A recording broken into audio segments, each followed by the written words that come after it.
আসসালামু আলাইকুম ওয়া রাহমাতুল্লাহ।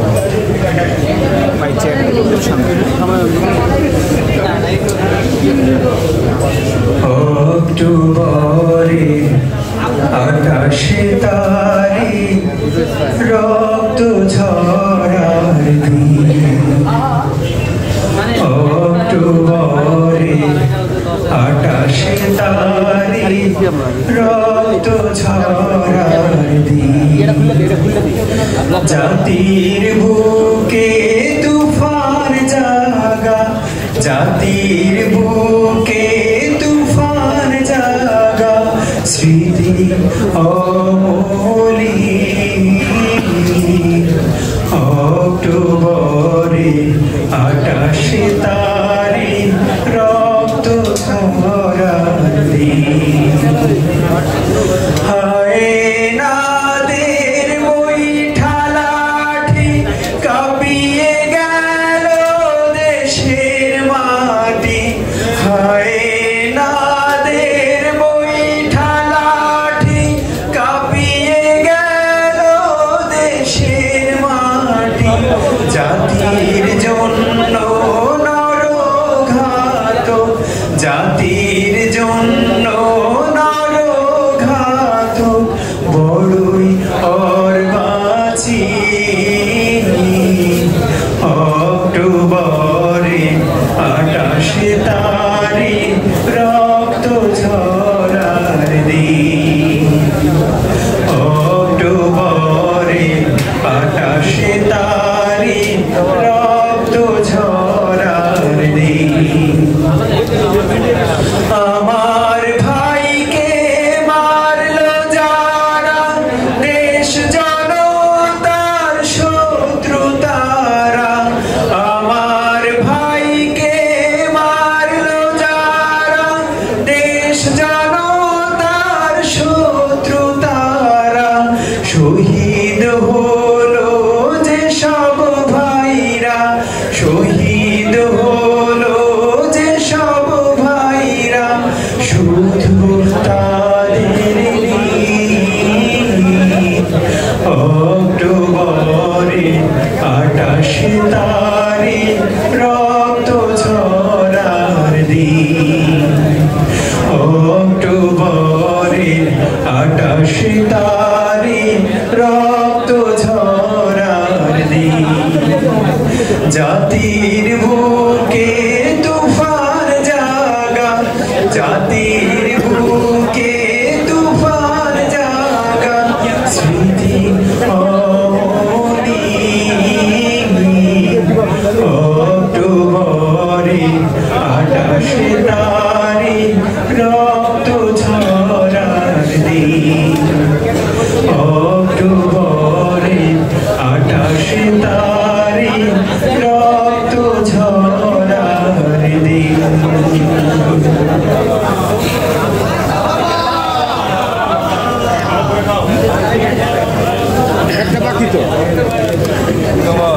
কান্দো না মা জননী গো, কান্দা কি আর হয়,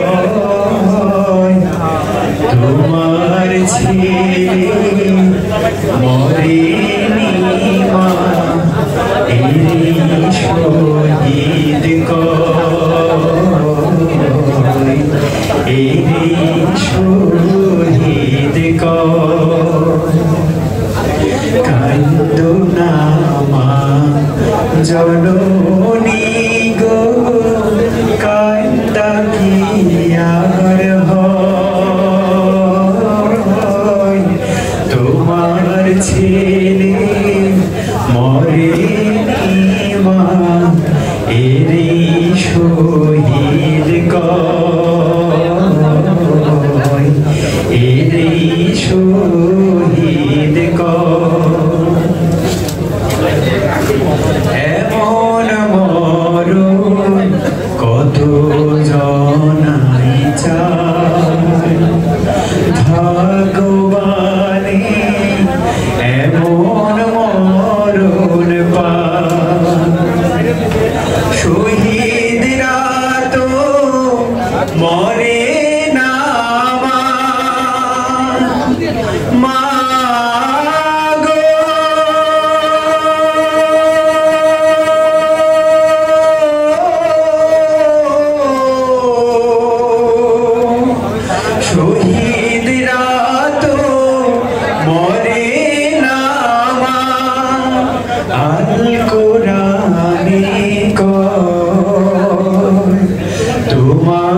ছেলে মরেনি মা এরে শহীদ কই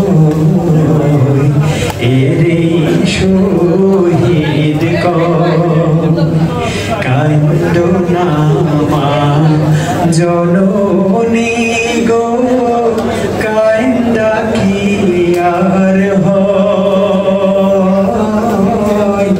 তোমার ছেলে মরেনি মা এরে শহীদ কই এরে শহীদ কই এরে শহীদ কই এরে শহীদ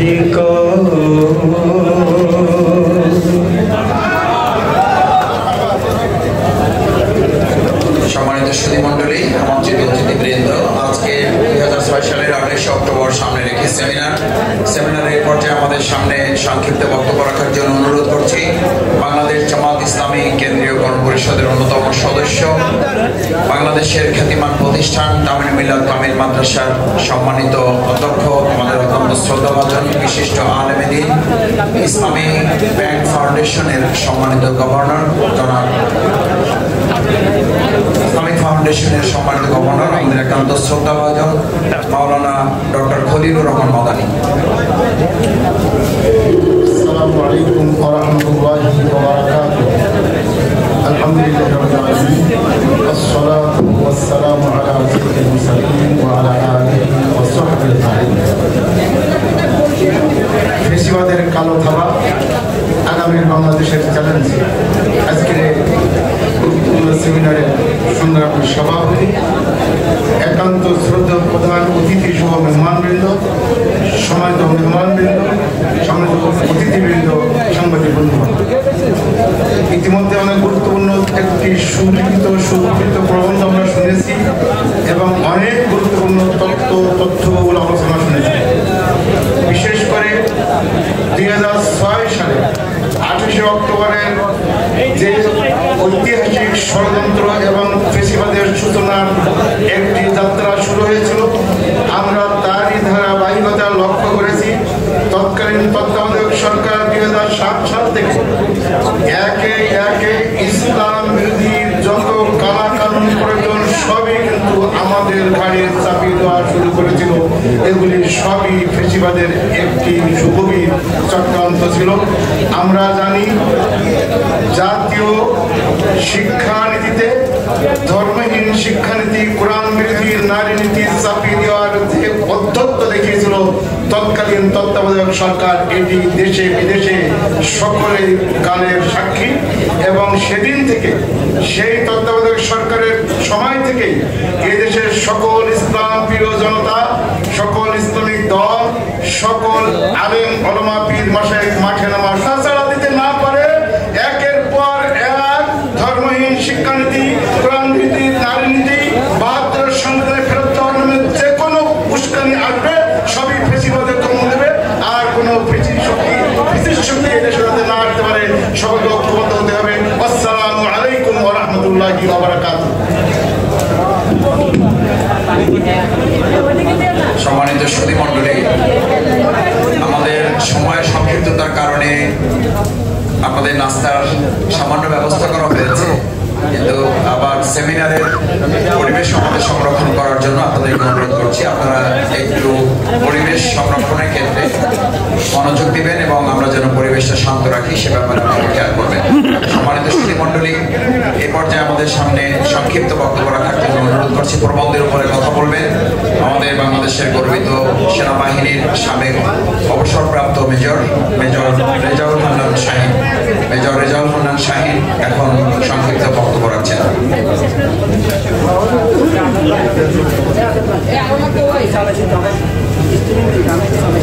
বিসমিল্লাহির রহমানির রহিম। আজকের এই সেমিনারের সম্মানিত সভাপতি, সম্মানিত প্রধান অতিথি, মঞ্চে উপবিষ্ট বিজ্ঞ আলোচকবৃন্দ, আমার সাংবাদিক ভাইয়েরা এবং যারা শুনছেন, আজকের এই সেমিনারের যে বিষয়বস্তুর শেষের দুইটা শব্দ আমি নিচ্ছি: সম্ভাবনাময় বাংলাদেশের চ্যালেঞ্জ, আগামী বাংলাদেশের চ্যালেঞ্জ। আমার বিচারে আগামীর বাংলাদেশ তো অনেক দূরে। এই বর্তমান যে বাংলাদেশে আমরা আছি, আমার বিচারে আমরা সবাই সাধারণ মানুষ একটা চলন্ত গাড়ির ভিতরে আছি, যে গাড়িটাতে আগুন ধরে গেছে, যে গাড়িটা জ্বলছে।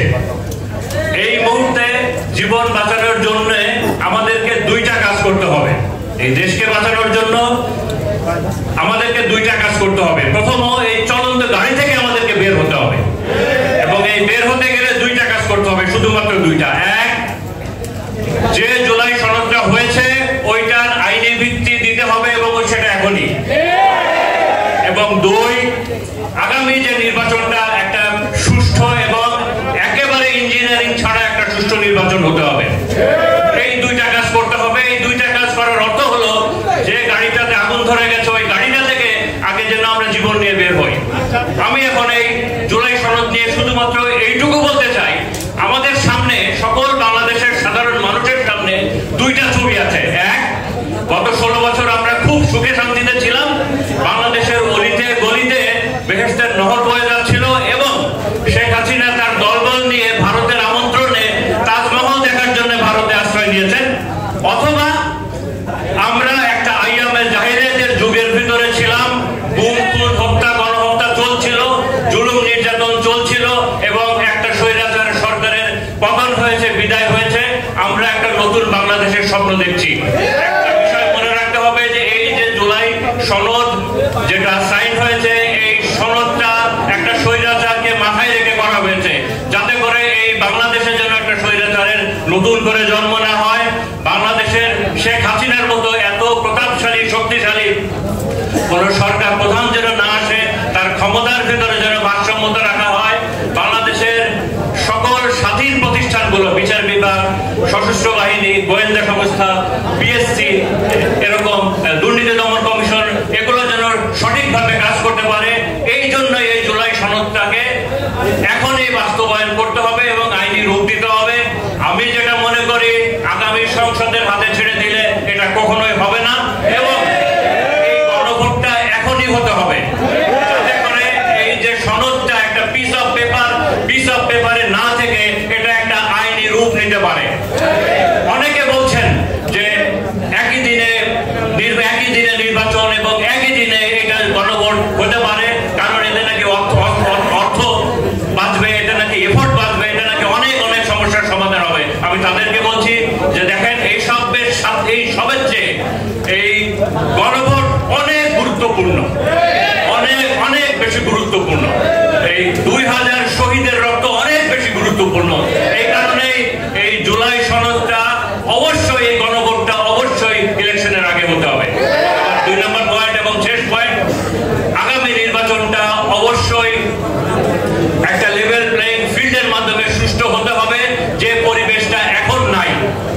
যে বাংলাদেশের আইন শৃঙ্খলা বাহিনী 1 মাসে একটা সিটি কর্পোরেশনের তালা খুলতে পারে না, সেই আইন শৃঙ্খলা পরিস্থিতি দিয়ে আগামী সুষ্ঠু নির্বাচন সুষ্ঠু হবে এটা আমি আশা করি না। তার জন্য প্রয়োজন সরকারের সকল পর্যায় থেকে, প্রশাসন, সশস্ত্র বাহিনী, গোয়েন্দা সংস্থা, আইন শৃঙ্খলা বাহিনী, সকল পর্যায় থেকে আওয়ামী লীগের দোসরদেরকে এবং ভারতের দোসরদেরকে মুক্ত করতে হবে। আওয়ামী দোসর এবং ভারতের দোসর বাংলাদেশের সকল পর্যায় থেকে মুক্ত না করলে এই বাংলাদেশে একটা সুষ্ঠু নির্বাচন হবে না। এবং আমি শেষ কথা বলে যেতে চাই, একজন সাধারণ নাগরিক হিসাবে আল্লাহ তাআলার উপরে অগাধ আস্থা এবং বিশ্বাস রেখে আমি বলতে চাই, এই বাংলাদেশে আর কখনো স্বৈরাচার কায়েম হবে না। এই বাংলাদেশে শেখ হাসিনার প্রত্যাবর্তন হবে না। এই বাংলাদেশে রিফাইন্ড আওয়ামী লীগ কিংবা কোনো আওয়ামী লীগের পুনর্বাসন হবে না। দিল্লির শাসনও কায়েম হবে না, ইনশাআল্লাহ সেটা হতে দেওয়া হবে না। সবাই ভালো থাকবেন। আসসালামু আলাইকুম। সম্মানিত সুধী মণ্ডলী, আমন্ত্রিত অতিথিবৃন্দ, আজকের সেমিনারে এ পর্যায়ে আমাদের সামনে বিশেষ অতিথির বক্তব্য রাখার জন্য অনুরোধ করছি জাতীয় গণতান্ত্রিক পার্টি জাকবার সম্মানিত সহসভাপতি মুখপাত্র জনাব ইঞ্জিনিয়ার রাশেদ প্রধান এখন বক্তব্য রাখছেন।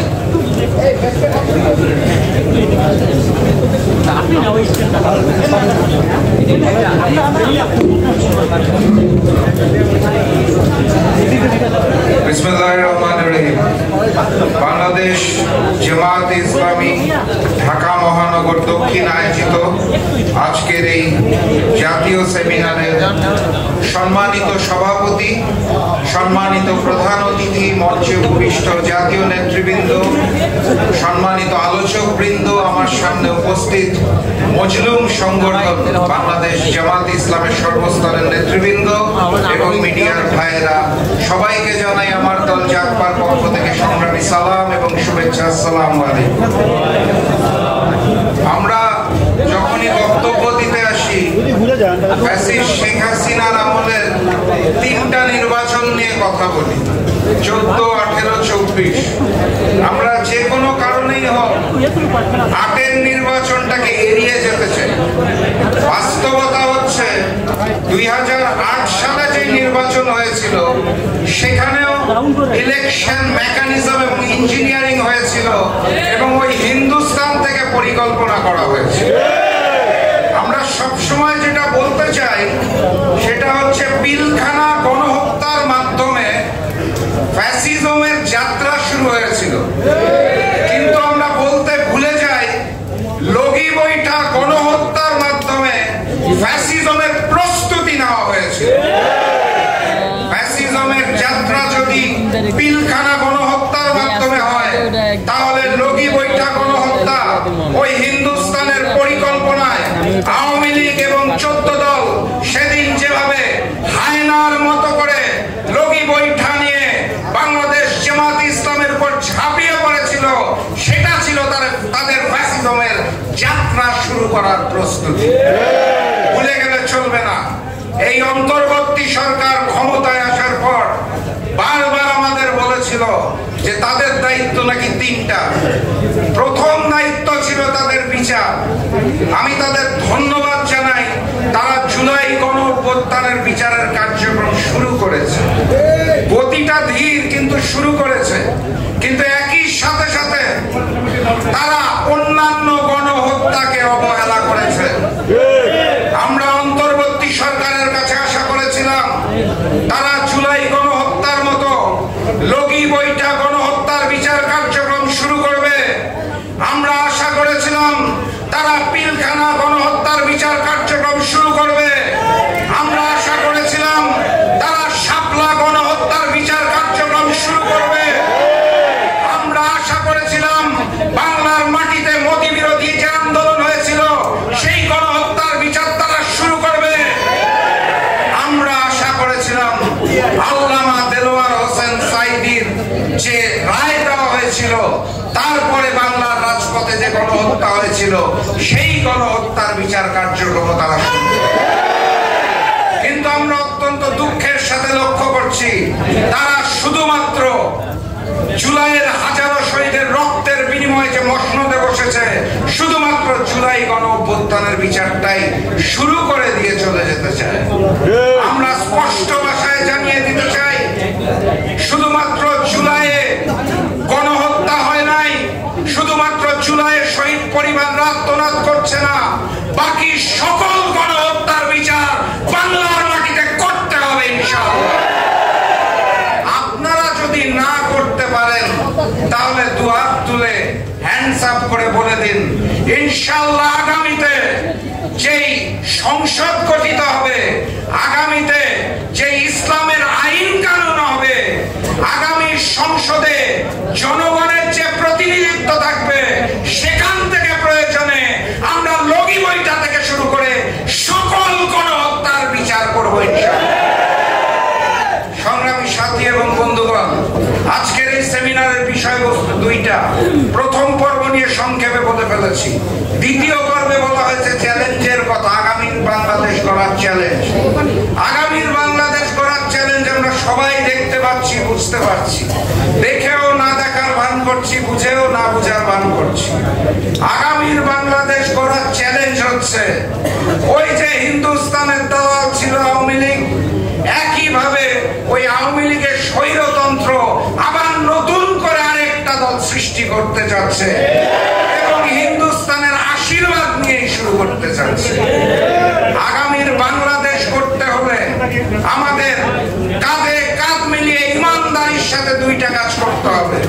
প্রথম কাজ, যে হাজারো শহীদের রক্তের বিনিময়ে জুলাই গণ অভ্যুত্থান হয়েছে, সেই জুলাইয়ের সনদের আইনগত ভিত্তি দিতে হবে। আইনগত ভিত্তির জন্য গণভোট জাতীয় নির্বাচনের দিন সম্ভব? জাতীয় নির্বাচনের দিন বিভিন্ন রাজনৈতিক দলের নেতা কর্মীরা নিজেদের প্রতীকের প্রচারণা করবে নাকি গণভোটের প্রচারণা করবে? অতএব জুলাই সনদকে কোনোভাবে অপমান করার সুযোগ নাই। কথাবার্তা পরিষ্কার, এই নভেম্বর মাসের মধ্যেই গণভোট হতে হবে, হতে হবে, এর কোনো বিকল্প নাই। দ্বিতীয় কাজ, ফেব্রুয়ারিতে যে জাতীয় নির্বাচন অনুষ্ঠিত হবে তার জন্য লেভেল প্লেইং ফিল্ড প্রয়োজন।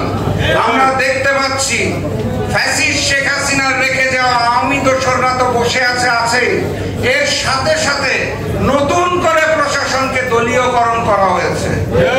কোন নির্দিষ্ট দলের ওই আওয়ামী লীগ বিএনপির প্রশাসন দিয়ে আগামী জাতীয় নির্বাচন সুষ্ঠু হবে না।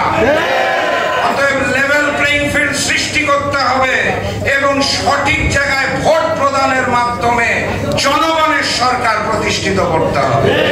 শুধুমাত্র তাহলেই আমরা আগামীর বাংলাদেশ করতে পারব। আপনাদের আশেপাশে যে ব্যানারগুলো আছে সেখানে দেখুন উপরে লেখা আছে ইতিহাসের কালো অধ্যায়।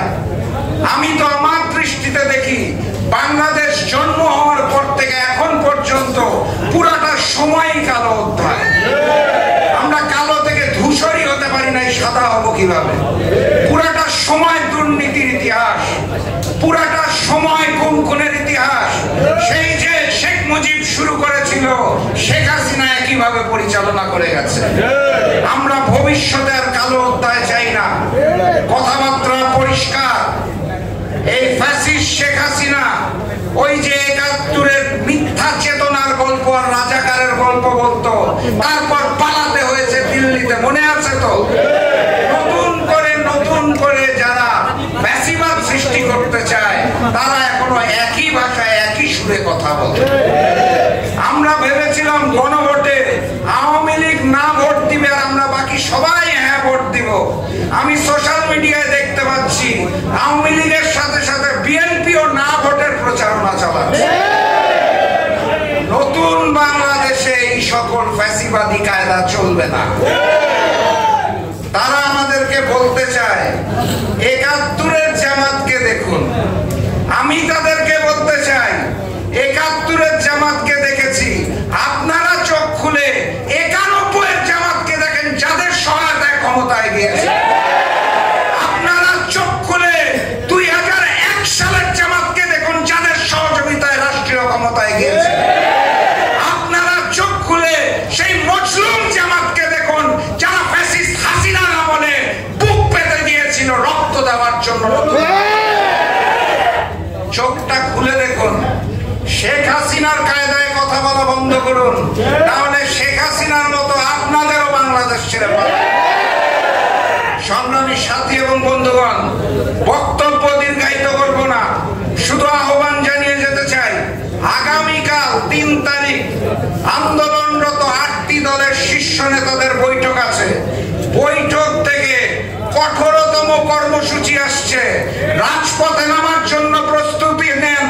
নভেম্বরে গণভোট হতে হবে, এর কোনো বিকল্প নাই। আগামীর সংসদ হবে ইসলামের সংসদ, আগামীর সংসদ হবে কোরআনের সংসদ, আগামীর সংসদ হবে জনগণের সংসদ। তার জন্য প্রস্তুতি নিন। আন্দোলন শেষ হয় নাই, দেখা হবে রাজপথে, কথা হবে স্লোগানে। নতুন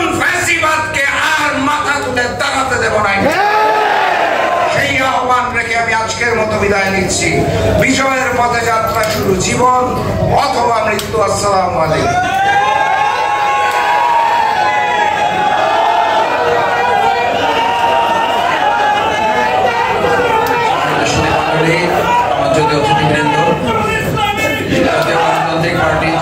সম্মানিত সহসভাপতি মুখপাত্র জনাব ইঞ্জিনিয়ার রাশেদ প্রধান গুরুত্বপূর্ণ বক্তব্য রেখেছেন। আজকের এই সেমিনারের পর্যায়ে আমাদের সামনে বিশেষ অতিথির বক্তব্য রাখার জন্য অনুরোধ করছি বাংলাদেশ জামাত ইসলামীর সম্মানিত কেন্দ্রীয় নির্বাহী পরিষদের অন্যতম সদস্য, 2006 সালে 28 অক্টোবর অবিভক্ত ঢাকা মহানগরী যিনি সহকারী সেক্রেটারির দায়িত্ব পালন করেছেন, বাংলাদেশ ইসলামী ছাত্র শিবিরের সম্মানিত সাবেক সেক্রেটারি জেনারেল, জামাত ইসলামীর সম্মানিত সহকারী সেক্রেটারি জেনারেল জননেতা জনাব মাওলানা আব্দুল হালিম।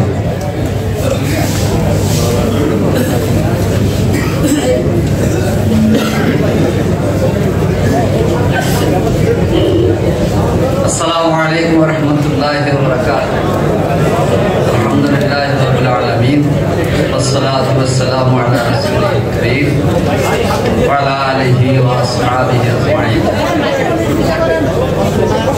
قال الله تعالى في كلام النبي والقرآن الحكيم أعوذ بالله من الشيطان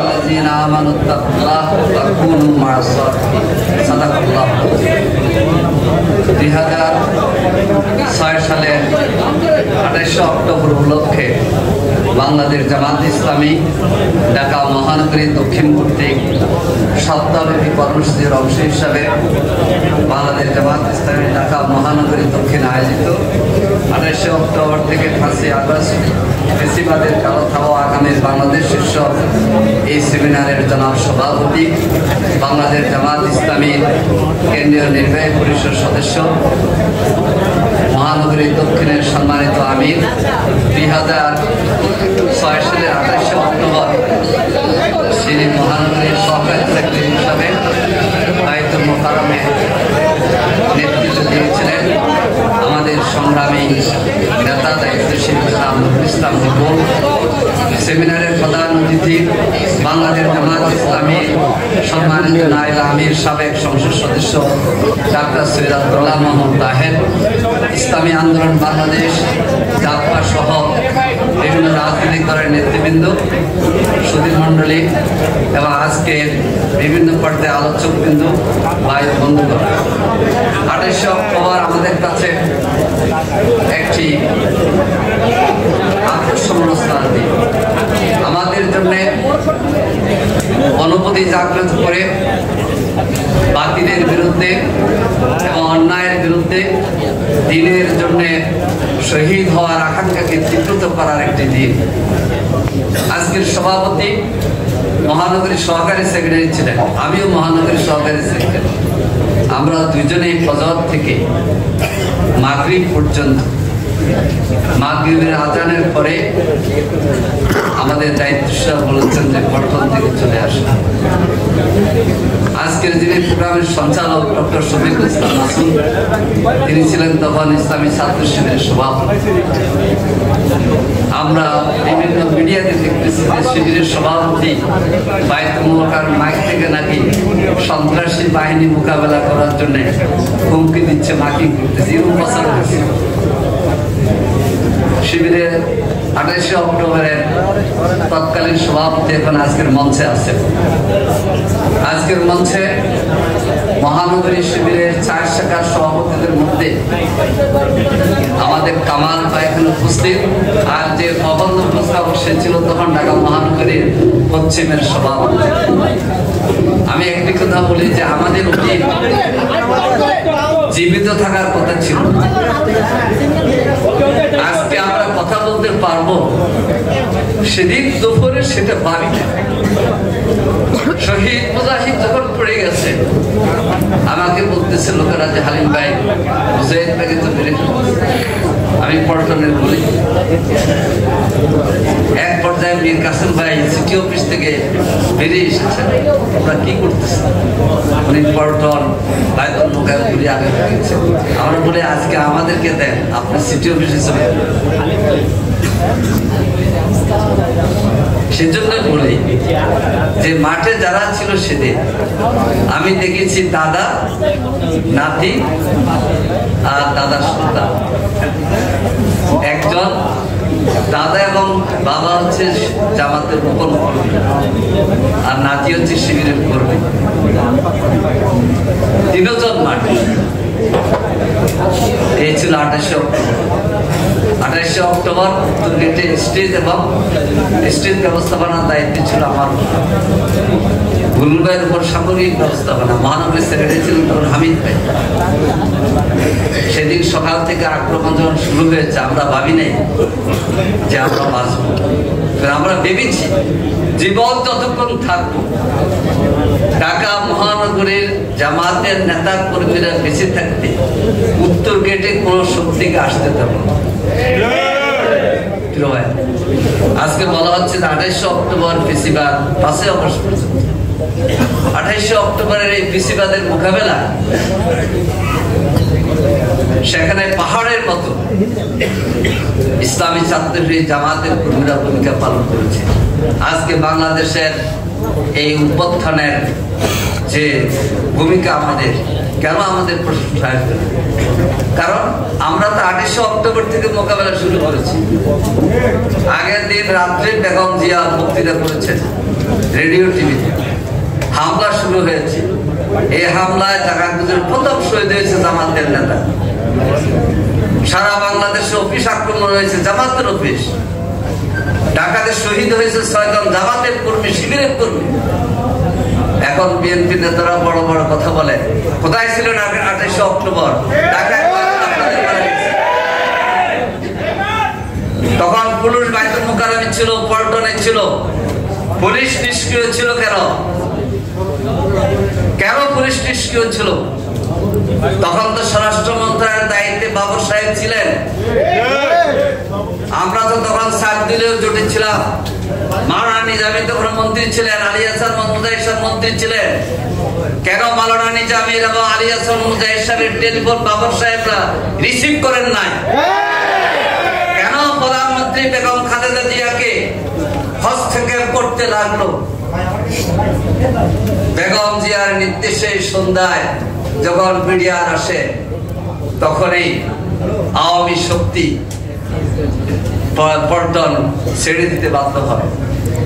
এই সারাদিন ইসলামী ছাত্র এবং জামাতের নেতা কর্মীরা জীবনকে ডাল হিসেবে আল্লাহর কাছে শহীদ দিয়েছে। বিকালে যখন জসিমউদ্দিন শহীদ হয়, এক জসিম ছবি দেখতেছেন আপনারা, এই পাপ্পা দীপ্ত ছাত্রের মন্ত্রীর সভাপতি যাকে দেখা যায়, সে ছাত্রমন্ত্রীর সভাপতি। আমাদের জসিমের উপরে কিভাবে নৃত্য করতেছে দেখেন। এটা হচ্ছে জসিম চকবাজার। আর আরেক জসিম ছিল হাজীগঞ্জে। সে সচিবালয় থেকে বাসসের সামনে যখন নিজামের বক্তৃতার শুরু করি, সেইগুলিতে জসিম শহীদ হচ্ছে। তাহলে বাংলাদেশের ফেসিবাদের বিরুদ্ধে দাঁড়িয়েছিল জামাত, ফেসিবাদের বিরুদ্ধে দাঁড়িয়েছিল ইসলামী ছাত্র শিবির। এবং সে 28শে অক্টোবর থেকে 5 আগস্ট পর্যন্ত জুলুম নির্যাতনের শিকারে আমাদের 11 জন শীর্ষ নেতা সহ 500 নেতা কর্মী জীবন দিয়েছে। 1 লক্ষের উপরে নেতা কর্মী জেল কেটেছে। 5,000-এর উপরে নেতা কর্মী 2 চোখ হারিয়েছে, 1 চোখ হারিয়েছে। হাত আছে, আঙ্গুল নাই। চোখ আছে, দৃষ্টি নাই। কান আছে, শ্রবণ শক্তি নাই। এটার নাম ইসলামী ছাত্র শিবির, এটার নাম জামাত ইসলামী। আজকে আপনারা ভয় দেখান, কার ভয় দেখান? বলে যে আন্দোলন করতেছেন, কড়া কর্মসূচি দিতেছে, তাই কড়া কথা বলতেছে, অন্যরা চলে আসবে। বাংলাদেশ জামাত ইসলামী এবং আজকে যে 8 দল আমাদের সাথে একসাথে কর্মসূচি দিচ্ছে, আমরা মৃত্যুকে ভয় করি না, আমরা ফেসিবাদ আসবে এটাকেও ভয় করি না। আমরা দেশের জন্য এবং ইমানের তাকিদে আগে জীবন দিয়েছি, জীবন দেওয়া অব্যাহত থাকবে। দায়িত্ব চলে যাচ্ছে, সময় বেশি। 28 অক্টোবরের পরে এই পল্টনে আমরা 3 মাস আন্দোলন করেছি।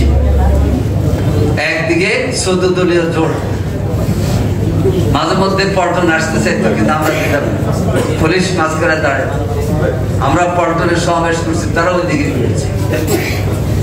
এরপরে 111 তৈরি হয়েছে 2011 সালে। 2007 সালে 22শে জানুয়ারি একটি নির্বাচন হওয়ার কথা ছিল। 1/11 কারণে সে নির্বাচন হয় নাই। সেই নির্বাচন যদি হতো ধারাবাহিকতা থাকতো। সেই নির্বাচন বুন্ডল করেছে যারা, আজকে বিএনপি নেতাদের কথায় তাদের সুর প্রতিধ্বনিত হইতে দেখা যায়।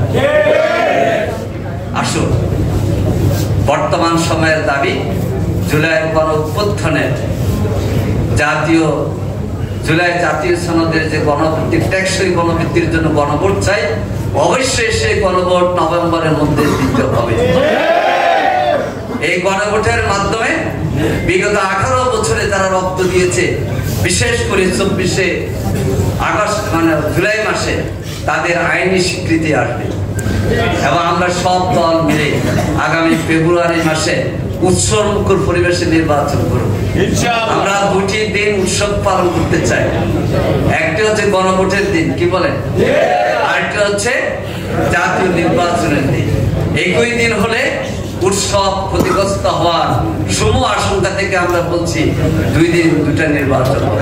আসলে এক্ষেত্রে আমরা ঐক্যবদ্ধ ভূমিকা পালন করি এবং আগামী দিনের চ্যালেঞ্জ মোকাবেলায় অতীতে জামাত ইসলামী, ইসলামী ছাত্র শিবির, দেশপ্রেমিক ইসলামী দল এবং গোষ্ঠী ছিল। আজকে আমার ভাতিজা, আমরা তাদেরকে বলি রাশেদ। এই রাশেদ প্রধানের নামে শফিউল আলম প্রধান 28 অক্টোবরের প্রোগ্রাম করছিলাম 2010 সালে প্রেস ক্লাবে। তখন প্রায় 14-15টা দলের প্রধানরা এসেছিল আমাদের গুরু ভাই। আমরা তখন চিঠিতে কাছে এই 28 অক্টোবরে আলোচনা সভার নিউজ নিয়ে হইল মামলা। এই মামলা তৎকালীন ভারপ্রাপ্ত আমির জামাত মুকুল আহমদ সাহেব সহ এই 15 থেকে 20 জন জাতীয় নেতাকে বহুদিন চট্টগ্রামে আদালতে যেতে হয়েছে। মামলা হয়েছে চট্টগ্রামে।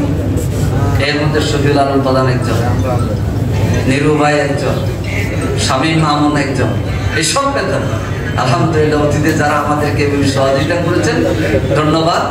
যারা ইন্তেকাল করেছেন তাদের জন্য আমরা আল্লাহর কাছে দোয়া করি, আল্লাহ তাআলা তাদের জান্নাতের কবরকে জান্নাতের টুকরা বানিয়ে দিন।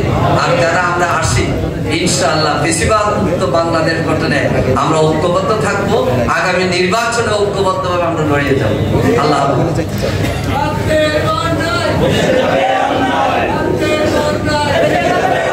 সম্মানিত সুধী মণ্ডলী, আমাদের অতিথিবৃন্দ, আজকের সেমিনারে পর্যায়ে আমাদের সামনে বক্তব্য রাখার জন্য অনুরোধ করছি গণপরিষদের উচ্চতর পরিষদের সম্মানিত সিনিয়র সদস্য জনাব মাহফুজুর রহমান খান।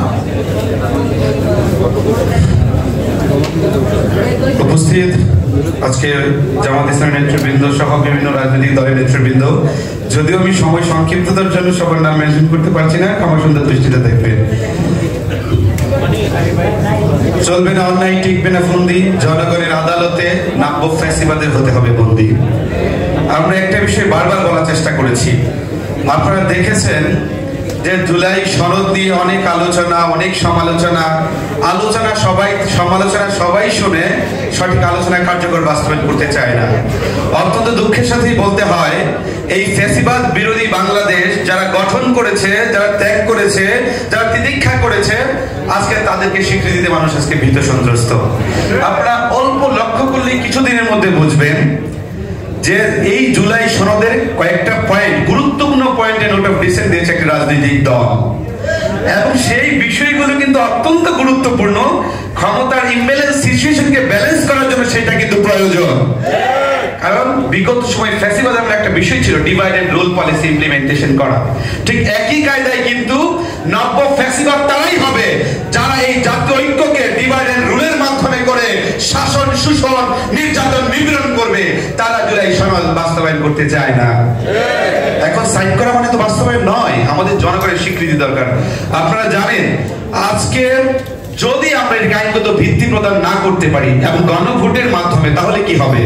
আজকে ডক্টর মোহাম্মদ ইউনূস সাহেবের যে সরকার রয়েছেন, সেই সরকারও তো আবার, এটা তো আমরা যদি প্রিভিয়াস কনস্টিটিউশনকে মানি, সেই কনস্টিটিউশন অনুযায়ী, তাহলে এই সরকার অবৈধ। অবৈধ না? এই সরকার যদি অবৈধ হয়, তাহলে এই সরকারকে আমরা কিভাবে ভ্যালিডিটি দিব? সেই ভ্যালিডিটির জন্য কিন্তু আমাদের মাস্ট বি প্রয়োজন গণভোট। সুতরাং আপনাদেরকে মাথায় রাখতে হবে, যারা গণভোটের বিরোধিতা করছে, জনগণের এই সাধারণ এই অধিকারে কিন্তু সরকার নির্বাচিত হবে না। এই অধিকারের মাধ্যমে আপামর জনগণের প্রাইমারি স্টেজটা দেখাবে যে আমরা জুলাই সনদের বাস্তবায়ন চাই। কনস্টিটিউশনে সেই সনদের মাধ্যমে, সেই সনদের আলোকে সামনে নির্বাচন হবে। সেইটাতে যারা না বলে, আমি মনে করি তারা নাব্য ফ্যাসিবাদের পুনর্জন্ম ঘটাতে যাচ্ছে। এখন অনেকেই অনেক ধরনের কথা বলছে যে আমরা বিগত, অনেকে বলে আপনারা কোথায় ছিলেন, তারা কোথায় ছিলেন। আমরা একটা বিষয় বলি, জামাতে ইসলামের বিগত সময়ের ইতিহাসটা, সানি সাহেব মারা গেলেন, তাকে স্ট্রোক পয়জনিংয়ের মাধ্যমে হত্যা করা হয়েছে, ওয়ান কাইন্ড অফ কিলিং। এবং সেই সময় আমাদের গণ অধিকার পরিষদ মশিউর রহমান আমরা লাইভ করার কারণে সে কারাগারে ছিলেন 6 মাস, গ্রেফতার হয়েছিলেন। সুতরাং নির্যাতন, নিপীড়ন, জুলুমের যারা নতুন ফন্দি ফিকির করার চেষ্টা করেছে, জনগণের তাদের বিরুদ্ধে কথা বলতে হবে। একটা ব্যাপার, গণভোটে অনেকেই ভাবছেন যে গণভোট করা সম্ভব নয়। স্পষ্টভাবে গণভোটের মাধ্যমে জনগণের রায় প্রতিষ্ঠিত হবে এবং এই সামনের নির্বাচন ফ্রি, ফেয়ার, কতটুকু ক্রেডিবল নির্বাচন করতে এই সরকার সমর্থ হবে সেটা প্রকাশ পাবে। সেই ভয়ে একটি দল গণভোটের ক্ষেত্রে সম্মত হচ্ছে না। আমরা একই দিনে পিটানি হোক, গুতানি হোক, যা হোক, একদিনে হবে।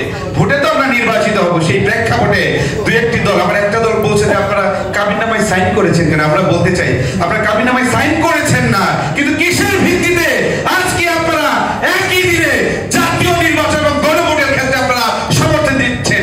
এতদিন সমর্থন দেন নাই। আপনাদের কি আসন নিয়ে আলোচনা, সেটা কি সন্তুষ্টের জায়গায় চলে এসেছে? আমার মনে হয় কেউ তারা ইন্ডিয়ান ব্লক মেনটেন করছে, ইউএসএ ব্লক মেনটেন করছে, ব্যক্তিগত ব্লক মেনটেন করছে।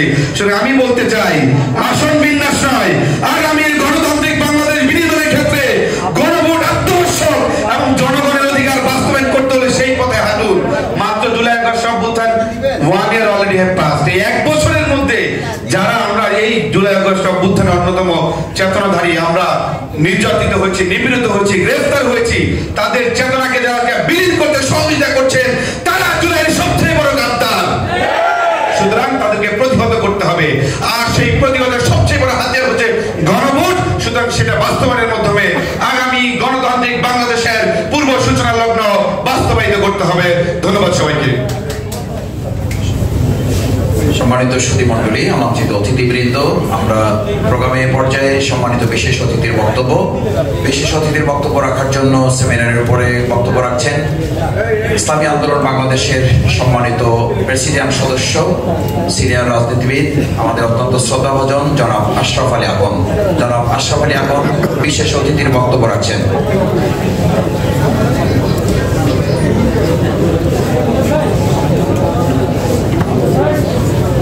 আসসালামু আলাইকুম ওয়া রাহমাতুল্লাহি ওয়া বারাকাতুহু। নাহমাদুহু ওয়া নুসাল্লি আলা রাসূলিহিল কারীম, আম্মা বা'দ। আউযু বিল্লাহি মিনাশ শাইতানির রাজীম। বিসমিল্লাহির রহমানির রহিম।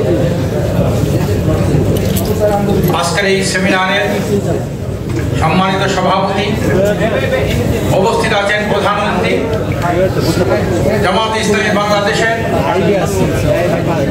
সম্মানিত নায়েবে আমির, জ্যেষ্ঠ রাজনীতিবিদ জনাব ডাক্তার সৈয়দ মোহাম্মদ আব্দুল্লাহ মোহাম্মদ তাহের, উপস্থিত আছেন জাতীয় নেতৃবৃন্দ, সাংবাদিক বন্ধুগণ, ইমানদার দেশপ্রেমী ভাইরা আমার। আজকে প্রবন্ধকার একটা সুন্দর প্রবন্ধ উপস্থাপন করেছেন। 100 উপরে খান্ডা আছে বাংলাদেশে, হজের পরে বৃহত্তম সমাবেশ টঙ্গীর ময়দানে। এত কিছু হওয়ার পরে দেশের মানুষের আজানের ধ্বনি শুনে মানুষের ঘুম ভাঙে, আজানের ধ্বনি ছেড়ে সন্তান ঘরে ফিরে যায়।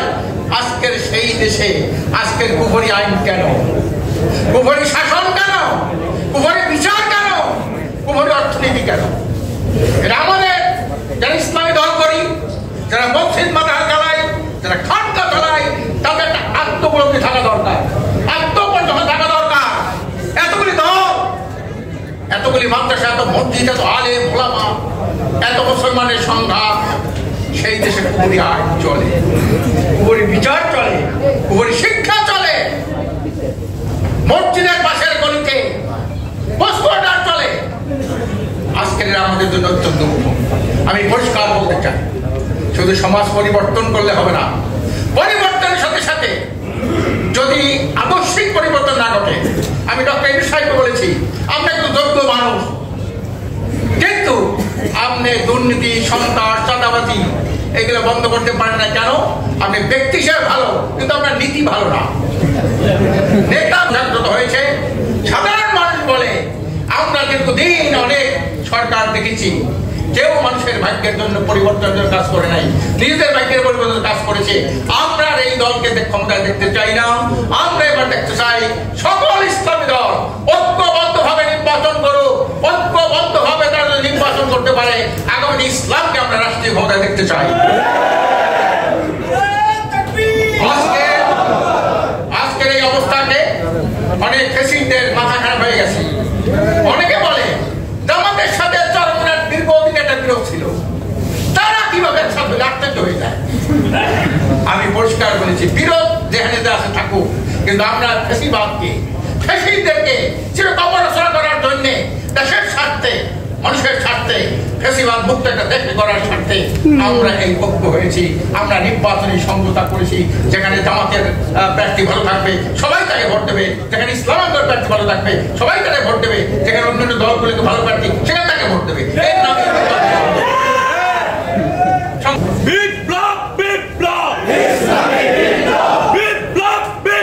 সম্মানিত সুধীমণ্ডলী, আমাদের অতিথিবৃন্দ, আমরা প্রোগ্রামের শেষ পর্যায়ে উপনীত হয়েছি। এ পর্যায়ে প্রধান অতিথির বক্তব্য রাখার জন্য অনুরোধ করছি বাংলাদেশ জামাত ইসলামের সম্মানিত নায়েবে আমির, বাংলাদেশ জাতীয় সংসদের সম্মানিত সাবেক সংসদ সদস্য, আমাদের অত্যন্ত শ্রদ্ধাভাজন জাতীয় নেতা জনাব ডক্টর সৈয়দ আব্দুল্লাহ মোহাম্মদ তাহের।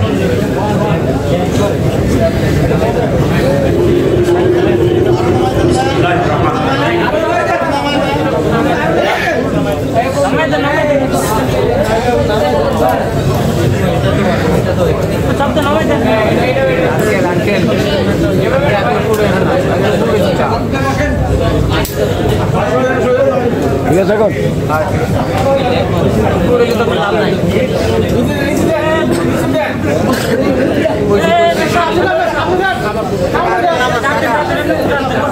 বিসমিল্লাহির রহমানির রহিম আহমাদুহু ওয়া নুসাল্লি আলা রাসূলিহি। মাননীয় সভাপতি, শ্রদ্ধেয় নেতৃবৃন্দ এবং সম্মানিত উপস্থিতি, জাগ্রত বিবেক সাংবাদিক বন্ধুগণ, আসসালামু আলাইকুম ওয়া রাহমাতুল্লাহি ওয়া বারাকাতুহু। বাংলাদেশের ইতিহাসে 28 অক্টোবর একটি জাতির গৌরবের একটি দিন এবং বাতিলকে লাঠি এবং বৈঠার আক্রমণ, সশস্ত্র আক্রমণকে স্বল্প সংখ্যক মানুষ, হাজারো মানুষকে মোকাবেলা করার এটাকে অনেকটা বদরের যুদ্ধের মুসলমানদের দুঃসাহসের কথা আমাদের স্মরণ, এবং সেদিন বদরের যুদ্ধে আমাদের বিজয় হয়েছিল। 28 অক্টোবর সেই সংগ্রামী জনতার বিজয় হয়েছিল, মিথ্যা পরাজিত হয়েছিল। আওয়ামী লীগ সেই পরাজয় থেকে আরো বেশি হিংস্র এবং স্বৈরশাসকে পরিণত হয়, যার পরিণতি আমাদের জুলাই এবং অক্টোবরে একটি মহা বিজয়ের মাধ্যমে এবং আওয়ামী লীগের দেশ নেতৃবৃন্দ দেশ ত্যাগের মাধ্যমে তার সমাপ্তি ঘটে। পৃথিবীর ইতিহাসে নাকি এরকম কোনো ঘটনা নাই, একটি রাজনৈতিক পরাজয়ের পর একটি দলে কেন্দ্রীয় কমিটির কোনো সদস্য আর সে দেশে ওপেন নাই, একজনও নাই। 300 জন এমপি, একজনও ওপেন নাই। কোন জেলা সভাপতি ওপেন নাই, কোন উপজেলা সভাপতি ওপেন নাই। এইরকম একেবারে সকল স্তরের মানুষের দেশ পালনের নজির পৃথিবীর ইতিহাসে এই নাকি একটি মাত্র। আমরা ফেসিবাদকে ভয় পাইনি, আমরা সংগ্রাম করেছি, লড়াই করেছি, লড়াই বিজয়ী হয়েছি। শুধু আজকে যারা ফেসিবাদকে ফিরিয়ে আনার ষড়যন্ত্র করে আমাদের উপরে দায় চাপের ব্যবস্থা করছেন তাদেরকে বলতে চাই, পুরানো ফেসিবাদ যদি আবার আসতে চায় আবার লড়াই করব, পরাজিত করবো ইনশাআল্লাহ। আমরা ভয় পাচ্ছি না। আর নতুন কেউ আবার নতুন করে ফেসিবাদ হওয়ার জন্য যে চেষ্টা করছেন তাদের পরিণতিও বিগত ফেসিবাদের চেয়ে ভালো হওয়ার কোনো কারণ থাকবে না। বিএনপি আজকে কি দিয়ে লড়াই করছে? তারা মাসের পর মাস আমাদের সাথে এক হয়ে 31টি দল মিলে আমরা সংস্কারের একটি রিফর্মসের জায়গায় ঐক্যবদ্ধ হয়েছে। বিএনপিও সেখানে ঐক্যবদ্ধ হয়েছে। তারা সনদে সিগনেচার করেছে। আমি আর সালাউদ্দিন সাহেব 100 ছিলাম, দুজনকে 100 বসাইতে আপনারা দেখছেন, একসাথেই তো ছিলাম, একসাথেই তো আমরা ঐক্যবদ্ধ হয়েছি। আবার যেদিন সাইন হচ্ছে সেদিনও আমি আর ফখরুল সাহেব একসাথেই ছিলাম, পাশাপাশি আপনারা দেখছেন।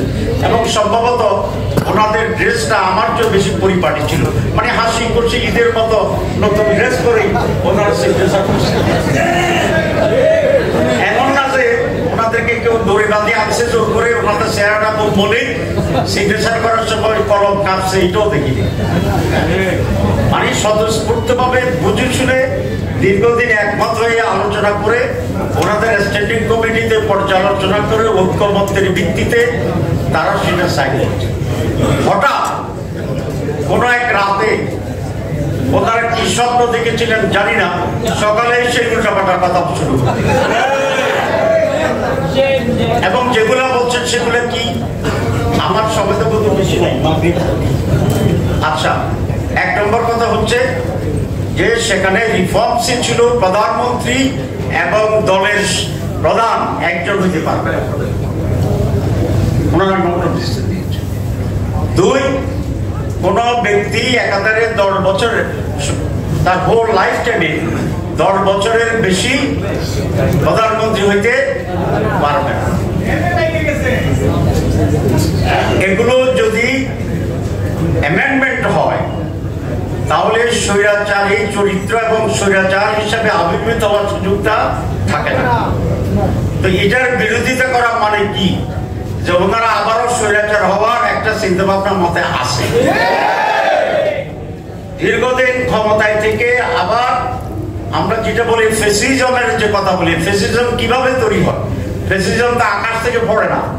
পৃথিবীর কোন লোক দেখছেন যে হঠাৎ করে আকাশ থেকে একটা ফেসিজম, ওই যে বিমান উপরে ধ্বংস হয়ে গেলে যেরকম ফুটতে থাকে, এরকম ফেসিজম পড়ছে, এরকম কোন চিত্র সাংবাদিক ভাইরা দেখছেন কিনা?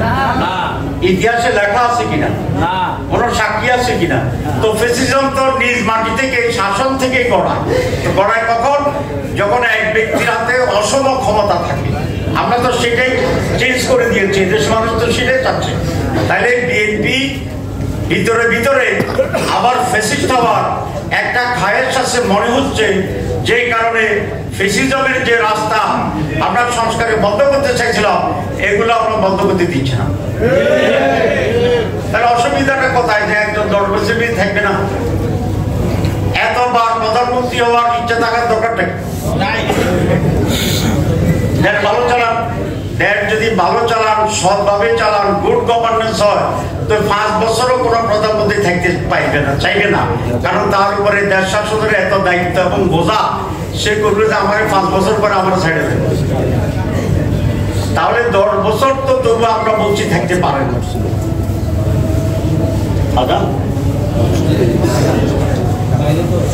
আচ্ছা, তাহলে শেষ করবো, প্রেস কনফারেন্স আছে বাকিটা।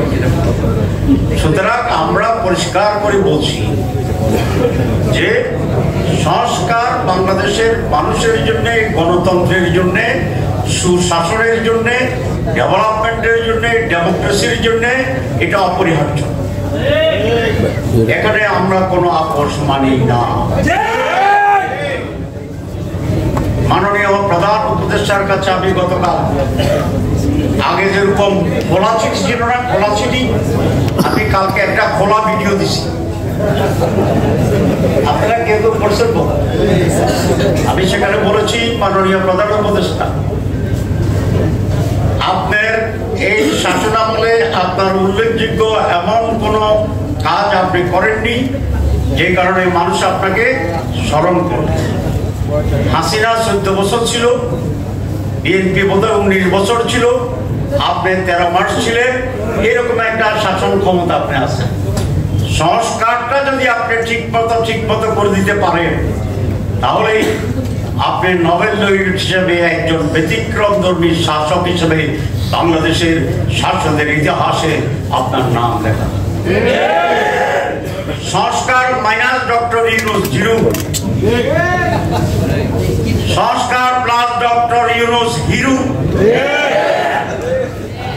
আমরা আপনাকে হিরো হিসেবে দেখতে চাই। কারো চাপে আপনি মাথা নত করবেন না, কারণ চাপে যদি আপনি হেরে যান, মহাবিপদ। একদিক দিকে চাপ দিলে এদিকে যাবেন হেলে, আরেক দিকে যদি চাপটা একটু জোরে হয় তাহলে তো আমার এরকম হয়ে যাবে। তাহলে আপনাকে সারাদিন এরকম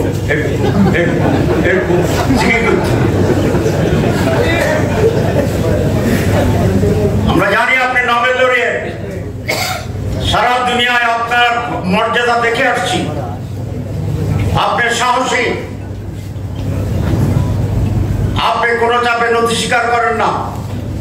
ভারতের মতো বিশাল রাষ্ট্রকে আপনি বিদ্যাঙ্গুলি দেখাই দিচ্ছেন, আলহামদুলিল্লাহ। এখানেও আপনি যে মহান কাজটি আপনি উদ্যোগ নিয়েছেন, আপনার কমিটমেন্ট ছিল 3টি: সংস্কার, বিচার, নির্বাচন। ওই দুটা করলে না সিরিয়ালে 3 নম্বর আসে। আপনি 1 থেকে 3 যাবেন না, আপনি 2 থেকে 3 যাবেন না, 3 যাবেন। আপনি 1 থেকে 2 আসেন, 2 থেকে 3 আসেন। আমরা সকলেই আপনাকে মাথায় নিয়ে ফেব্রুয়ারির মাসে 1-2 শেষ করে 3 নম্বরের একটি উৎসবমুখর নির্বাচনে আপনার স্বপ্নের সেই বাস্তবায়নে সহযোগিতা করব। আর 2 দিন ধরে শুনতেছি যে আপনারা বিএনপিকেও খুশি করতে চান, জামাত ইসলামীকেও খুশি করতে চান, অন্য দলগুলোকেও খুশি করতে চান। কোন রাজনৈতিক দলকে খুশি করার দায়িত্ব আপনাদের নয়। কোন রাজনৈতিক দলকে খুশি করা আপনাদের কাজের ভিতরে পড়ে না। আপনাদের দায়িত্ব জাতিকে খুশি করার জন্য যা করা দরকার সেটা করা। সুতরাং আমি আশা করব যে আপনারা আপনার পরিষদ সেভাবে দৃঢ় ভূমিকা পালন করে এই জাতির মুক্তি এবং কল্যাণের যে মহাযাত্রা আমরা শুরু করছি, সেটি তার গন্তব্যে পৌঁছানোর জন্য আপনি দৃঢ়চিত্তে সেই ভূমিকা পালন করবেন। আমরা আপনার সহযোগিতা আছি, জাতি আছে, মানুষ আছে। কম্প্রোমাইজ করে যদি বিভ্রান্ত তৈরি করার চেষ্টা করেন, তাহলে পুরা বিশ্বটি এক ধরনের অনিশ্চয়তা, ধোঁয়াশা এবং ঘোলাটে পরিস্থিতির আশ্রে পড়ে আবার জাতি সেই অন্ধকারের দিকে চলে যাবে বলে আমরা আশঙ্কা করছি। বিএনপির ব্যাপারে সাংবাদিক সম্মেলনে কথা হবে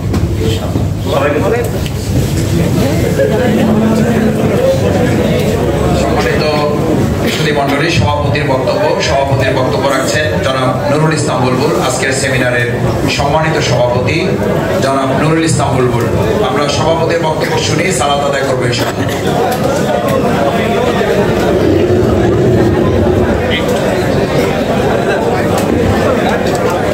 আসসালামু আলাইকুম ওয়া রাহমাতুল্লাহ।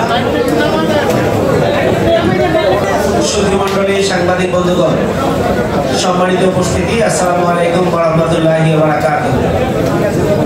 আমরা প্রধান অতিথি এবং বিশেষ অতিথিবৃন্দের বক্তব্য শুনেছি। আমি প্রধান অতিথি, বিশেষ অতিথি সহ অতিথিবৃন্দকে আন্তরিকভাবে কৃতজ্ঞতা এবং মোবারকবাদ জানাচ্ছি। আমাদের আয়োজনকে